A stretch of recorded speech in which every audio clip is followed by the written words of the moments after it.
This plant is Aeonium arboreum Atropurpureum, and this is a group of plants that are succulent perennials native to the Canary Islands. And right here I'm just going to show you the typical flower. This is not for this plant, but it's from the plant family, and I'll give you a good look at this brilliant yellow flower that's typical of this plant. So these have a very, very distinctive look to them, as you can see here. You're looking at a mature planting in Carmel, California. This is about 5 feet wide by 3 feet tall.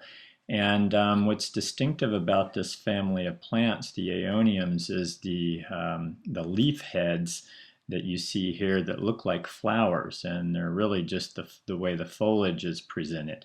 And at the terminal end of each stem is this very unique floret of leaves. And in this case, you see this nice burgundy color with kind of a green center.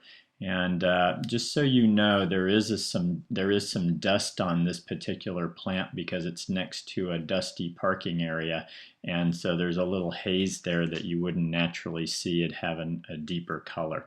So these they're really used for me in design as a specimen shrub or perennial, and as this one has been used, it's just a standalone. It's like a piece of sculpture almost.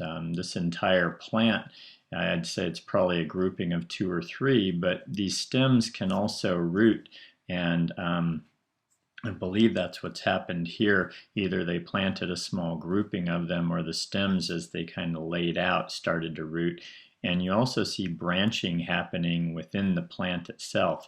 Most of the aeoniums send up single branches, but if my understanding is that you can cut these, and below the cut you're going to get 2 to 3 divisions, and that's one of the ways when they're younger to get some fuller appearance to the habit. So the thing about these in design is they're not very cold hardy. Most of these appear to be cold hardy. Their lowest tolerance seems to be down into the high teens or low 20s Fahrenheit.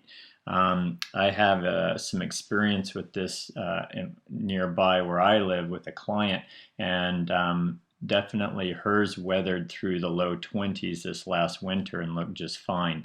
So I can speak to that in that way, and they certainly are going to like milder temperatures. This is in the middle of summer, you see here.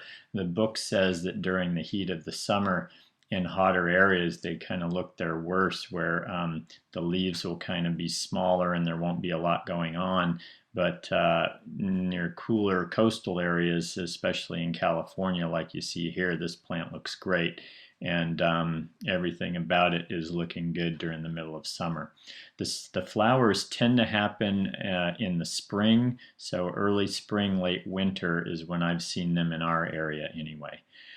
So I think in design the best thing to do with these is to use them again as a specimen. I'm going to include some companion plants, but I like this kind of standalone feature here where they're used with a low ground cover so that the sculptural aspects of the plant can kind of take over and it can be a show of its own. I'm not sure about deer tolerance on this one, and in terms of water, they are fairly drought tolerant actually. They perform a lot like most succulents. They store water in their stems and in their leaves. So once established, I believe these can take some very low water conditions. They like well-drained soil like most succulents do. And also full sun. I've seen these in part sun. I think if you're going to have these in hot inland areas, well actually my client hers were in full sun in a very hot inland valley, so these can take full sun even in hotter areas. And I think that's about what I can tell you on these. The flowers apparently occur on older stems, and once a stem has flowered, that stem will die. There's a few other plants that behave that way, so you're going to want to cut that stem off once it's flowered, because otherwise it's going to die on its own. But you can see here there's a lot of stems on this plant, so if you were to lose a few, it wouldn't be the end of the world. And again, if you cut these back somewhat, they will branch lower, they will branch out from where you've cut them. And that is Aeonium, arboreum, Atropurpureum. And very unique plant. Looks kind of like it belongs underwater, but beautiful succulent if you're able to use that in your area. And here are some nice companion choices to go along with it. Enjoy.